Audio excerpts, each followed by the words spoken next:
이 소중한 시간 또 복된 한 시기를 맞이하면서 하나님의 성전을 찾으신 여러분 모두에게 우리 하나님이 오직 그분만이 주실 수 있는 위대한 소망과 축복이 함께하기를 간절히 소망합니다. 또 이 귀한 시간을 저에게 또 말씀을 전할 수 있는 기회를 주신 우리 담임 목사님과 또 우리 온 교회의 성도님들께 진심으로 감사드립니다. 다 바쁘게 살다 보니까 우리 담임 목사님께서 또 이렇게 집회를 가셨는데 제가 또 오게 됐습니다. 집회를 가시면서 이 말씀을 전할 기회도 주시면서 겸하여 사택까지 주셨습니다. 그래서 목사님 집에서 이 손님인 제가 열심히 편안히 잘 지내고 또 있으면서 부산 지역의 여러 또 성도님들과 교회들을 방문하면서 또 방글라데시 선교를 위해서 후원해 주신 많은 분들에게 감사의 인사를 전하고 있습니다. 오늘 저녁에는 이번 주말 집회를 통해서 우리의 선교 사명, 우리를 부르신 목적이요 교회가 존재하는 유일한 목적이 되는 선교 사명을 다시 한번 되새기는 그런 시간으로 이 귀중한 시간들을 보내고자 합니다. 오늘 첫날은 너희는 세상의 빛이라라는 주제로 하나님의 말씀과 다양한 경험들을 함께 나누면서 우리의 빛으로서의 소망, 사명을 되새기는 시간을 갖고자 합니다. 창세기 1장 3절 4절에 있는 말씀을 함께 같이 읽도록 하겠습니다. 시작. 하나님이 이르시되 빛이 있으라 하시니 빛이 있었고 빛이 하나님 보시기에 좋았더라. 질서의 하나님은 모든 필요를 따라서 질서 있게 순차적으로 창조하셨습니다. 그 창조의 과정 속에서 가장 먼저 창조하신 물질이 있다면 그것은 빛이었습니다. 왜냐하면 이 빛은 모든 생명과 성장과 결실에 가장 중요하고도 결정적인 요소이기 때문에 하나님께서 빛을 가장 먼저 창조하셨습니다. 그리고 이 빛을 창조하신 하나님께서는 세상에 빛이 되셨고 그 빛이 되신 그리스도로 말미암아 세상의 모든 생명과 구원과 구속의 역사를 친히 이루시는 위대한 변화를 우리들에게 몸소 보여주셨습니다. 그렇기 때문에 바울은 빌립보 교인들에게 편지하면서 이와 같은 소중한 권면을 주고 있습니다. 너희 안에 이 마음을 품으라 곧 그리스도 예수의 마음이니 했습니다. 이 빌립보서 2장 5절을 다른 영어 성경에서 특별히 예수의 마음이라는 이 표현, 이 장면을 이런 단어로 표현하고 있어요. 너희 안에 이 마음, 너희 안에 이 태도를 취하라고 이야기하고 있습니다. 예수님의 태도, 그 태도는 어떠한 마음이었고 어떠한 태도였을까요? 우리의 생활 속에서 우리가 갖는 태도의 성향에 따라서 우리의 삶이 얼마나 달라질 수 있을까요? 미국의 저명한 연설가인 지그 지글러는 이와 같은 유명한 말을 남겼습니다. 당신의 삶의 고도를 결정하는 것은 당신의 적성보다 당신의 태도입니다. 했습니다. 우리의 삶의 품질, 우리의 삶의 수준을 결정하는 것은 우리의 적성이나 우리의 달란트에 의해서 결정되는 것이 아니라 어떤 상황에 대처하는 우리의 태도에 의해서 우리의 삶의 고도가 달라질 수 있다는 사실을 역설하고 있습니다. 그렇다고 하면 이 땅에 빛으로 오신 예수 그리스도의 마음, 예수 그리스도의 태도는 어떠한 것이었을까요? 빌립보서 2장은 계속해서 예수님의 마음, 예수님의 태도를 이렇게 설명해 가고 있습니다. 특별히 쉬운 성경에서 이렇게 표현하고 있습니다. 그리스도께서는 하나님이면서도 하나님으로서의 권리를 요구하거나 거기에 집착하지 않으셨습니다. 오히려 그 큰 능력과 영광을 버리고 종의 형상을 취하여 우리와 똑같은 인간이 되셨습니다. 아니 훨씬 더 자기를 낮추어 죄인처럼 십자가에서 죽으셨습니다. 예수님은 이러한 삶을 통해서 세상에 계시는 동안 빛이 되셨습니다. 여러분, 우리는 빛을 생각할 때에 이 빛이라고 하는 것은 일반적으로 어떤 물질이 태워졌을 때에 나타나는 두 가지 결과물 중에 하나입니다. 하나는 열기이고 또 하나는 그 열이 극도로 달아올랐을 때 나타나는 빛입니다. 빛이 된다고 하는 말은 결국은 자신을 태워서 열기와 빛으로 승화되는 과정을 묘사하고 있습니다.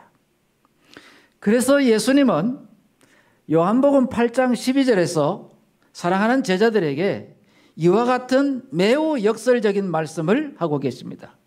나는 세상의 빛이니 나를 따르는 자는 어둠에 다니지 아니하고 생명의 빛을 얻으리라 했습니다. 예수님은 빛으로 오셨습니다. 그리고 그 빛이 갖는 위대한 생명력, 자라게 하고 열매 맺게 하고 결실해서 번식하게 하는 그 위대한 역사를 당신의 삶을 통해서 증명해 보이셨다는 사실입니다. 여러분, 저는 이 빛에 대한 말씀을 나눌 때마다 이분의 말을 주의 깊게 그리고 반복해서 이야기합니다. 영국 지폐에 등장하는 이 전자기학을 발명했던 과학자 마이클 패러데이는 이 분야에서 굉장히 우리에게 중요한 교훈을 주는 사람입니다. 그는 매우 가난한 가정에서 태어났습니다.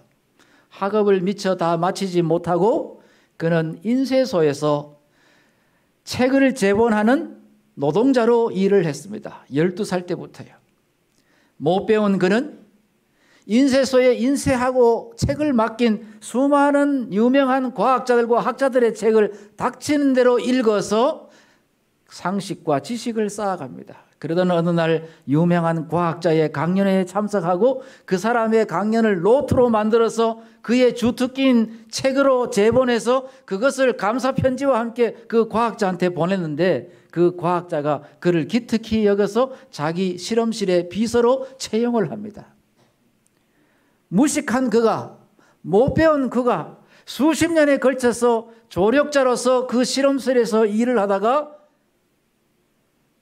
자석에 그걸 서로 교차해서 바꿀 때에 유도전류가 발생한다는 이 놀라운 사실을 발견하면서 오늘날 우리가 사용하는 전기와 모터를 발명하고 모든 산업 분야에 엄청난 혁명을 가져오는 기술을 발견하게 됩니다.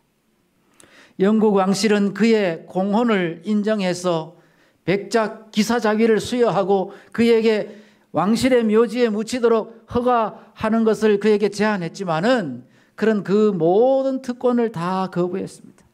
어떠한 벼슬도 어떠한 명예도 모든 특허권에 대한 어떤 금전적인 이득도 그는 다 거부합니다. 영국 왕실이 그에게 그럼 당신이 소원하는 바가 뭐냐라고 물었을 때에 자신은 은퇴하면은 가난해서 못 배운 아이들에게 과학을 가르치는 명예의 과학 교사가 되도록 나에게 그러한 신분을 허락해 달라고 그랬어요. 기꺼이 그 신분을 주었습니다. 그래서 마이클 패러데이는 고령의 나이에 초롱초롱한 어린 아이들을 교실에 모아놓고 과학 수업을 가르치는데 그 첫 수업에서 그는 싸구려 양초 한 자루를 들고 갑니다. 그리고 불을 붙였습니다.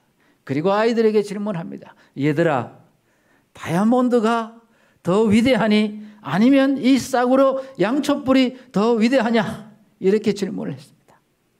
아이들이 뭐라고 대답했을까요? 당연히 다이아몬드에 눈이 꽂혔겠죠. 그때 이 마이클 패러디는 정말 굉장히 유명한 명언을 남깁니다. 그는 아이들에게 이런 말을 했습니다. 어떤 다이아몬드가 이 불꽃만큼 아름다울 수 있겠니? 양초의 불꽃은 어둠 속에서도 빛을 발하지만 다이아몬드는 불꽃이 없으면 결코 빛날 수 없단다. 빛이라는 것은 자신을 태운 결과입니다. 예수님이 이 땅에서 나는 세상에 있는 동안 빛이다라고 말씀하셨을 때 그것은 단순한 표현이 아닙니다. 예수님은 자신의 온 생애를 태우셔서 세상의 빛이 되셨습니다. 화이트 부인은 교회정원 8권 287쪽에서 이와 같은 말씀을 기록하고 있습니다. 우리의 죄를 위하여 돌아가신 그리스도, 죽은 자 가운데서 부활하신 그리스도, 하늘로 살아서 승천하신 그리스도는 우리가 배우고 가르쳐야 할 구원의 과학이다 했습니다. 우리는 과학이라고 이야기할 때에 그 과학은 어떠한 방식을 가지고 반복해서 적용했을 때 동일한 결과를 유출할 때에 우리는 그것을 가지고 과학적이다 이렇게 말합니다. 그리스도께서 이 땅에 인간의 몸으로 태어나시고 십자가에 달려 죽기까지 자신을 내려놓으시고 다시금 생명의 몸으로 부활하시고 승천하셔서 영원히 살아계시는 이 위대한 삶의 기록은 우리가 배워야 할, 우리가 이 땅에서 배워야 할 가장 위대한 구속의 구원의 과학이다라고 기록하고 있는 것입니다. 부모와 교사에게 보내는 권면 19쪽에서 화이트부는 계속해서 구원에 대한 과학은 이 지상의 예비 학교에서 배울 가장 중대한 과학이다. 이것은 어떤 화학적인 약품을 넣어서 작용을 일으켜서 뭔가를 유출해내는 이 세상의 과학보다도 더 위대한 것입니다. 왜냐하면 이 과학은 죽어도 다시 살게 하는 과학이고 다시 살아서 영생토록 보존되는 위대한 역사를 우리에게 반복적으로 재생하는 것이기 때문에 이 구원의 과학은 가장 중대한 과학입니다. 이 위대한 구속의 과학은 무엇을 통해서 반증되냐? 그것은 우리의 삶의 품성의 변화를 통해서 드러나야 한다는 사실입니다. 교회정원 7권 276쪽에 이렇게 기록하고 있습니다. 품성의 모든 의로운 특성들은 완전하고 조화로운 통일체로서 하나님 안에 거한다. 그리스도를 개인의 구주로 받아들이는 모든 사람은 이 특성들을 소유하는 특권을 얻는다. 이것이 거룩함의 과학이다.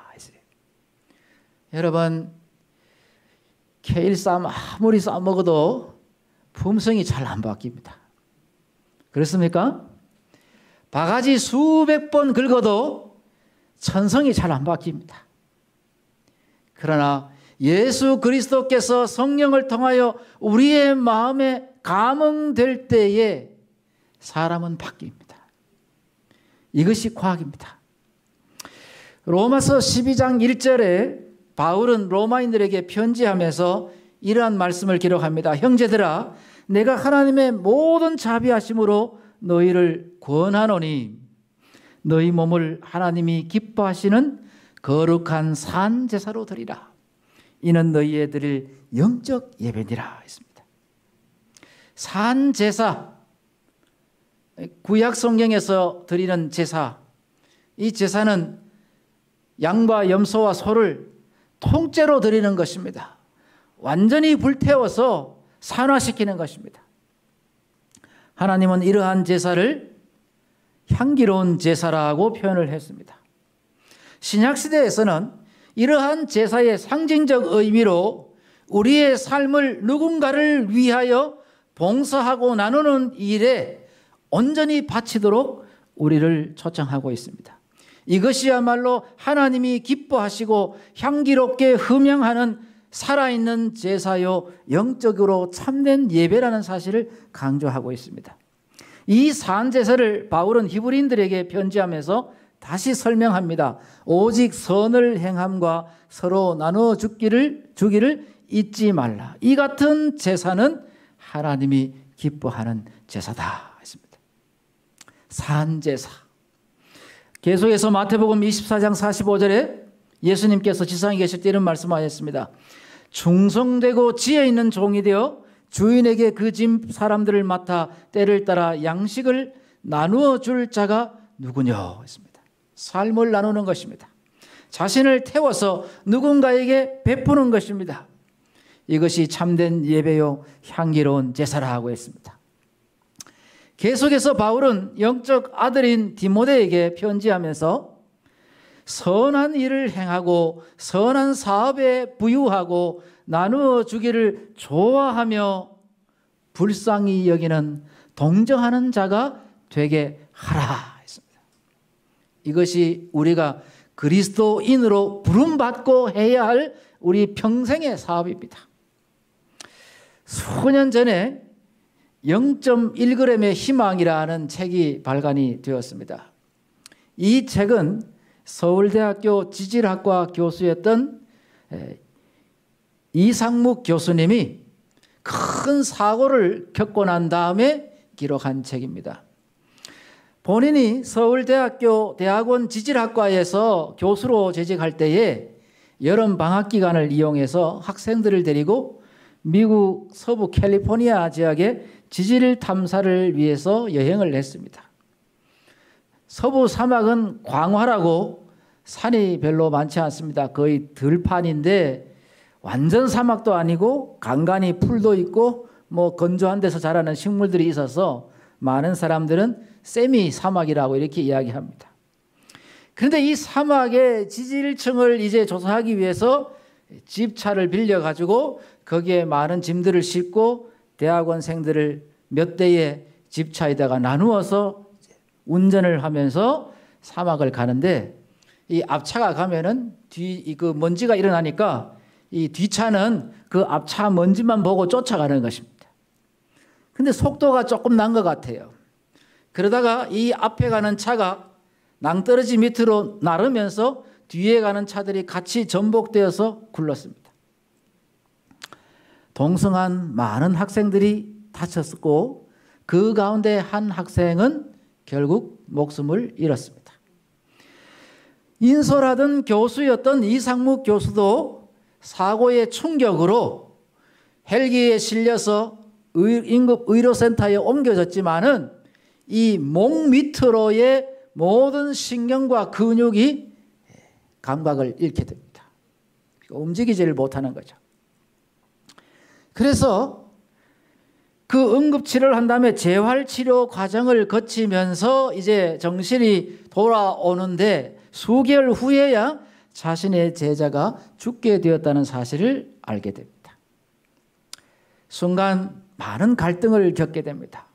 내가 이 몸으로 교직에 복귀를 해야 할지 아니면 책임을 지고 옷을 벗고 교단을 떠나야 할지 많은 갈등을 겪고 있을 때에 전화 한 통을 받습니다.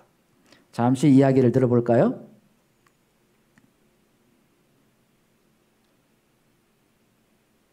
두 번째는 뭐냐면 인생은 나눔이다. 이상묵 교수님이 4개월 됐을 때 사고 나서 제자가 죽었다는 걸 알아요. 그 동승을 했다가 제자가 죽었거든요. 근데 이제 의사가 얘기를 했습니다. 회복을 해야 되니까 얘기하지 말라 그래서 몰랐다가 이 교수님이 쇼크를 받겠어요, 안 받겠어요? 받아요. 받죠. 그래서 교단에 복귀하려고 하는 것을 일단 중지합니다. 제가 진짜 학교를 돌아가고 싶었는데 학생이 죽은 걸 알고 정말 돌아가는 게 이게 옳은 건지 모르는 건지 걱정도 하고 좀 많이 흔들렸어요. 근데 하루 며칠 뒤에 학교에서 연락이 왔어요. 뭐 이건우 교수라는 공과대학교 교수님이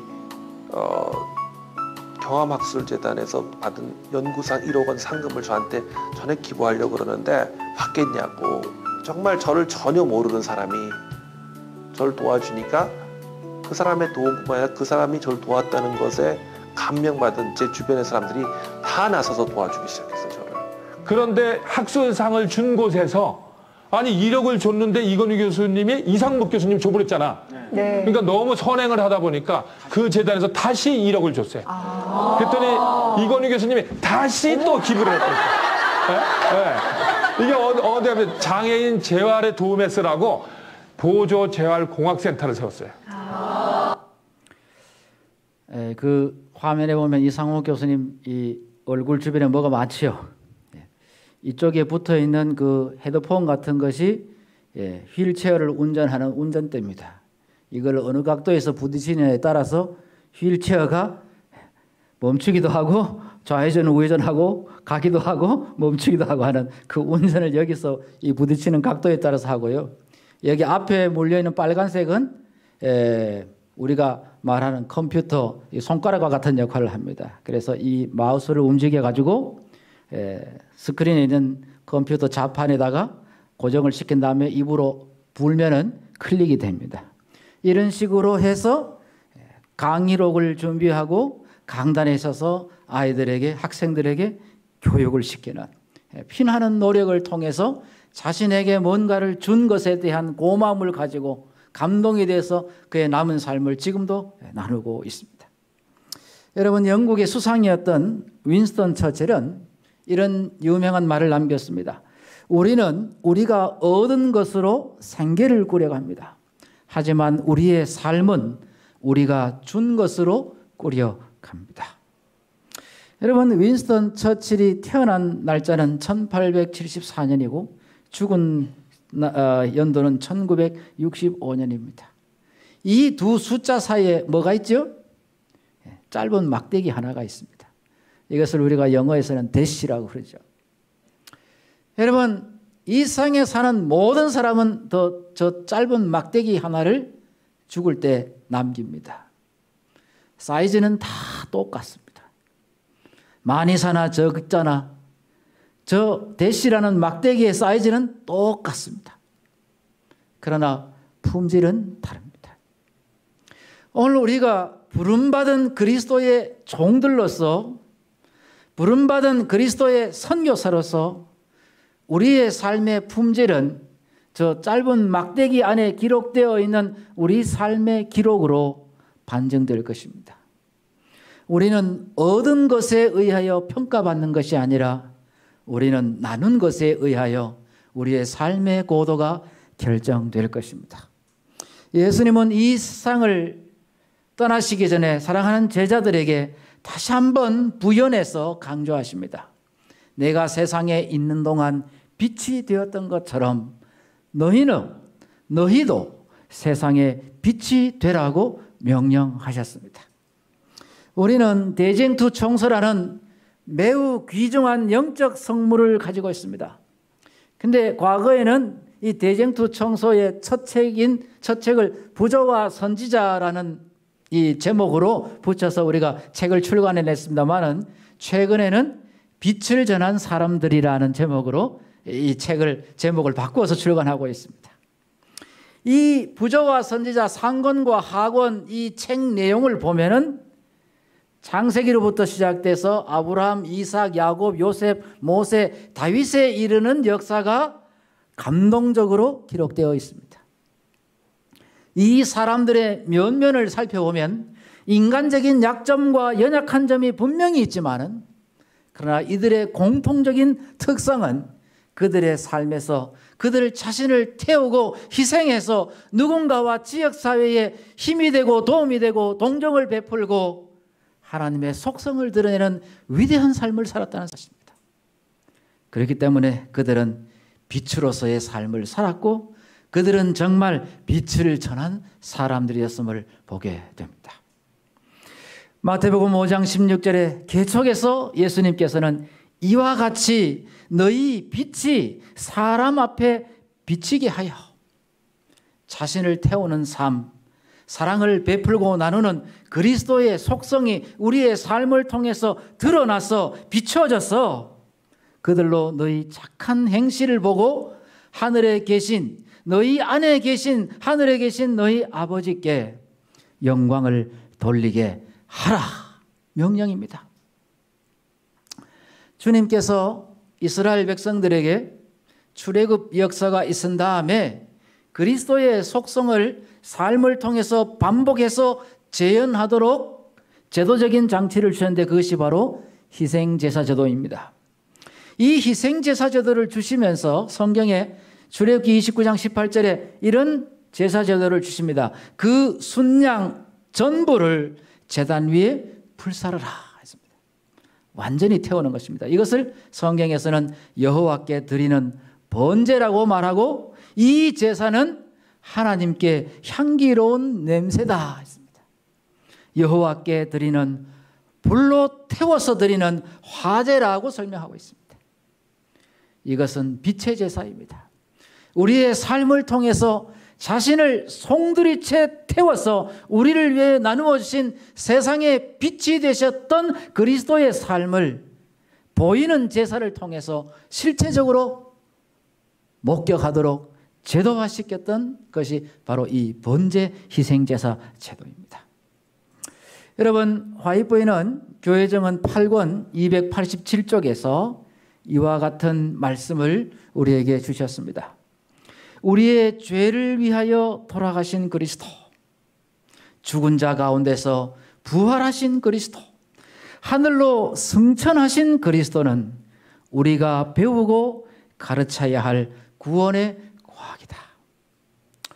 여러분, 우리는 태어나서 지금까지 무엇을 가장 귀중한 교훈과 철학으로 배우고 자라왔고 지금도 배우고 있습니까?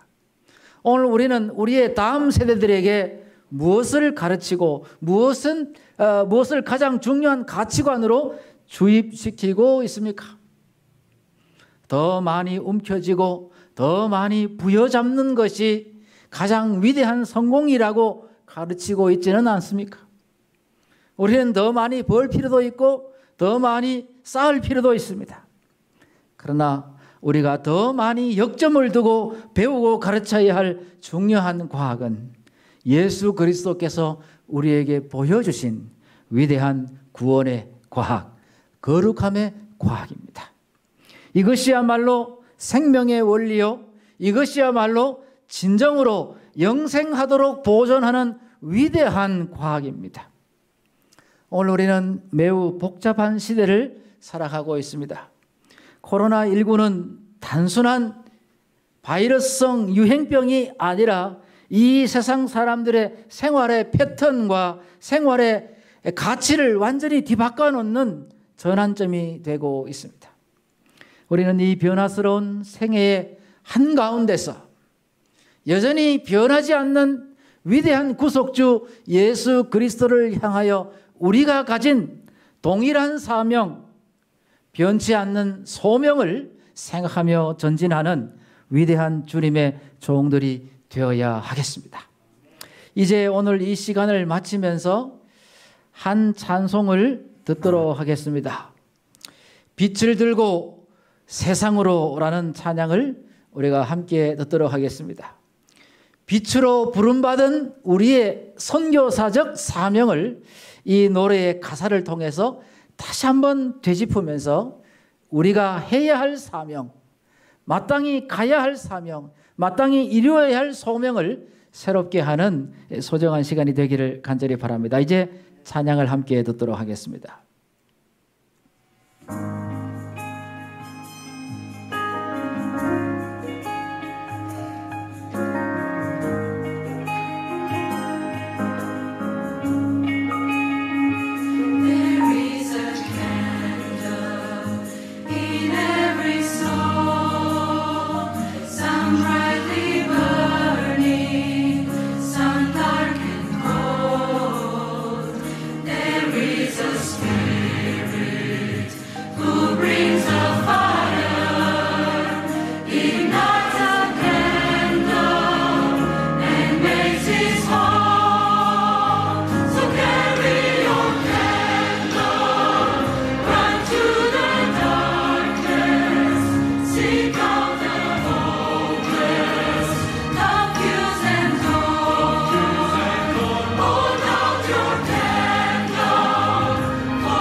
She's been robbed and lied to.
우리를 극진히 사랑하시는 주님, 세상을 창조할 때에 빛을 창조하셨고 친히 이 땅에 오셔서 자신을 태우셔서 죽기까지 나눠주시며 세상에 차디찬 공기를 데피시고 온기와 사랑의 빛을 비추시고 세상의 구원의 빛이 되셨던 주님, 우리를 부르셔서 이제는 너희가 세상의 빛이라고 명령하신 주님, 우리를 당신의 피로 산 교회의 선교사로 불러주셔서 감사드립니다. 이제는 이 어두운 세상, 우리의 삶을 태워 우리 주변을 비추는 세상의 빛이 되도록 주여 우리를 일으켜 세우시고 사용하여 주시옵소서.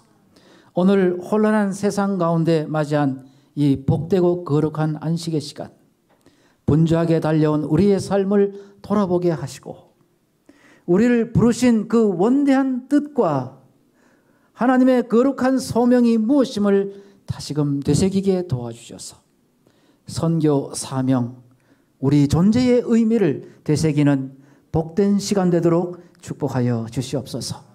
밤길 돌아갈 때에도 주의 천사가 동행하셔서 실족지 않게 하시고 밝은 날 거룩한 날 아침 다시 모일 때에 우리의 심령에 그리스도의 온기와 뜨거움을 가지고 모일 수 있도록 축복하여 주시옵소서. 주께서 함께하여 주심을 믿고 감사드리며 예수님의 이름으로 기도드립니다. 아멘.